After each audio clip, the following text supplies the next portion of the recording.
नमस्कार दोस्तों। औरा गार्डनिंग में आप लोगों का स्वागत है। ये जो प्यारे प्यारे फूल देख रहे हैं, कली देख रहे हैं, ये एडेनियम है। इसको डेजर्ट रोज भी कहते हैं और इस समय बहुत बढ़िया खिल रहे हैं ये। इनका सीजन फरवरी 20 से शुरू हो जाता है, फरवरी मार्च से, और जून जुलाई तक ये चलता है। आज इसके लाइफ साइकिल के बारे में बात करेंगे, किस तरीके से बीज से, कटिंग से आप नए नए पौधे तैयार कर सकते हैं। दोस्तों ये देखिए, कई वैरायटी के कलर्ड प्यारे प्यारे एडेनियम हमारे पास हैं। एडेनियम की दो मेन वैरायटी होती है, एक ओबिसम होता है और एक अरेबिकम। ये देखिए, कुछ अरेबिकम की वैरायटी है हमारे पास। अरेबिकम में तो ज़्यादातर रेड फूल ही आते हैं, मगर ओबिसम में आप ग्राफ्टिंग के द्वारा नए नए कलर के, नए वैरायटी के पौधे आप तैयार कर सकते हैं। ओबिसम की जो सिंपल वैरायटी होती है, उस वैरायटी पे ग्राफ्टिंग की जाती है। जिस कलर के, जिस वैरायटी के फ्लावर आपको लेने हैं, उस फ्लावर की कटिंग को ग्राफ कर देते हैं, जिससे नए नए पौधे तैयार हो जाते हैं। दोस्तों एडेनियम को गर्मी बहुत पसंद है। पानी बहुत ज़्यादा ये ज़रूरत नहीं होती इस पौधे को। जितना गर्म पड़ेगा उतना ये फूल देगा, उतना खिलेगा, उतना बढ़िया चलेगा। जाड़े के जो 2-3 महीने होते हैं, नवंबर, दिसंबर, जनवरी, उन सीजन में इनकी ग्रोथ थोड़ी कम होती है। उस समय खाद पानी इनको नहीं देते हैं, ये डोरमेंसी में चले जाते हैं। दिसंबर जनवरी में तो बहुत सारे लोग इन पौधों को सॉइल से निकाल के अलग रख देते हैं। उसके बाद फरवरी में फिर नई पॉटिंग मिक्स के साथ में इनको ग्रो किया जाता है। तो मार्च, अप्रैल, मई, जून में ये बहुत बढ़िया फ्लावरिंग देते हैं। ये देखिए दोस्तों, कितना प्यारा कलर है। ये देखिए, ये सब ओबिथिंग वैरायटी पे ग्राफ्ट किए हुए पौधे हैं। ये देखिए मल्टी पेटल, इनमें मल्टी पेटल और सिंगल पेटल वाले फ्लावर होते हैं। ये देखिए, एक देशी वैरायटी है। इसी वैरायटी के प्लांट्स पे ग्राफ्टिंग की जाती है।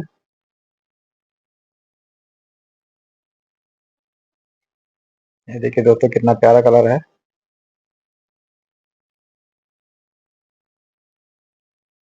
आजकल पूरी छत हमारी रंग बिरंगे फूलों से भरी हुई है। हमारा जो टेरेस गार्डन है, उसमें एडेनियम और कैक्टस और बोगनवेलिया, ज़्यादातर यही प्लांट्स हमारे पास लगे हुए हैं। ये देखिए एडेनियम कितने गुच्छों में आ रहे हैं। दोस्तों ये देखिए सीड पॉड एडेनियम का। जिस कलर के फ्लावर होते हैं, उसी कलर के पौधे जब मैच्योर हो जाते हैं तो सीड से जो पौधे तैयार होते हैं, उसी कलर के फ्लावर देते हैं। ये देखिए सीड पॉट, सारे फूल तो सीड पॉट में कन्वर्ट नहीं होते हैं, मगर लगभग 10% फ्लावर्स ऐसे होते हैं जो सीड पॉट में कन्वर्ट हो जाते हैं। इसका पॉलिनेशन का मेथड अगर आप लोगों को मालूम है तो आप सीड की संख्या, सीड पॉट की संख्या बढ़ा सकते हैं। ये देखिए दोस्तों, ये सीड पॉट बहुत सारे लगे हुए हैं इस समय हमारे टेरेस गार्डन में एडेनियम के ऊपर।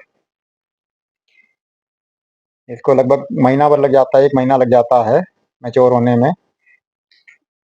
ये छोटे से शुरुआत करते हैं और धीरे धीरे बढ़ते हुए, दोस्तों जब ये बड़े हो जाते हैं तो उनको आपको धागे से बांध देना होता है या किसी चीज़ से बांध दीजिए, क्योंकि अगर आप बांधेंगे नहीं तो जब ये मैच्योर होंगे सीड पॉट, तो इनके सीड्स उड़ जाएंगे।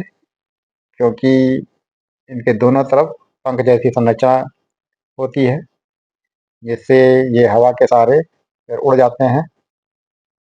इसलिए आपको ये ध्यान रखना है कि मैच्योर होने से पहले इनको बांधना जरूरी है।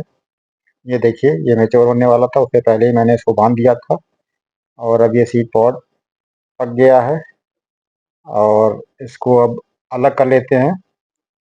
इस तरीके से आप अलग कर लीजिए और इसमें से बहुत सारे सीड आपको मिलेंगे। ये देखिए, सीड पॉड खुल भी गया है। इस तरीके से ये देखिए, पंख जैसी संरचना बीज के दोनों ओर लगी हुई है। अगर ये खुला रहता सीड पॉड तो ये सीड हमको मिल नहीं पाते, ये हवा में उड़ जाते। इस तरीके से देखिए, आपको सीड निकालने के लिए धीरे धीरे इस तरीके से इसको दोनों तरफ के पंखों को हटा दीजिए, आपको ये सीड मिल जाएंगे। सीड जर्मिनेशन भी जो होता है वो 100% तो नहीं होता है, मगर कम से कम 90% सीड जर्मिनेट हो जाते हैं। सीड को जर्मिनेट करने का प्रोसेस आज देखते हैं। ये कोकोपीट 60% और 40% इसमें बदरपुर सीमेंट जो मोटी रेत होती है, इसको मोरंग कहते हैं, दोनों को मिला लिया है। 60-40 का रेशियो लिया हुआ है। इसको मिलाने के बाद, इवन करने के बाद में इसमें बीच बीच में थोड़ा जगह छोड़ते हुए ये सारे बीज इसमें हम प्लेस कर देंगे। और प्लेस करने के बाद इसको पानी डाल देंगे और थोड़ी सी फंगिसाइड भी पानी में मिला लेते हैं, ताकि किसी तरीके का फंगल इन्फेक्शन इसमें न लगे। ये जगह जगह इसमें पूरे पॉट में हमने बीज को डाल दिया है, थोड़ी थोड़ी जगह छोड़ते हुए। एकदम मिला के नहीं रखते हैं सीड को, थोड़ी थोड़ी जगह देते हुए इसमें बीज को हमने पूरा डाल दिया। ये देखिए, पंख लगे हुए हैं और पंख हवा में सब इधर उधर उड़ रहे हैं। आप ये देखिए, अगर ये बीज के साथ में रहेंगे तो बीज भी उड़ जाएंगे इसके साथ में। और कोकोपीट से इस तरीके से बीज को अलग करके एकदम घना नहीं रखना है बीजों को, थोड़ी थोड़ी जगह देते हुए। इसके बाद इन सभी बीजों को कोकोपीट थोड़ा लेंगे, सारे बीजों को कवर कर देंगे। इस तरीके से थोड़ी सी कोकोपीट लेके आप सभी बीजों को ढक दीजिए। बहुत मोटी लेयर नहीं रखनी है, एकदम हल्की सी लेयर रखनी है, ताकि बीज जो है ढक जाए एक तरीके से। और इनको बीजों को ढकने के बाद इसमें पानी से पूरी तरीके से इसको भिगो दीजिए।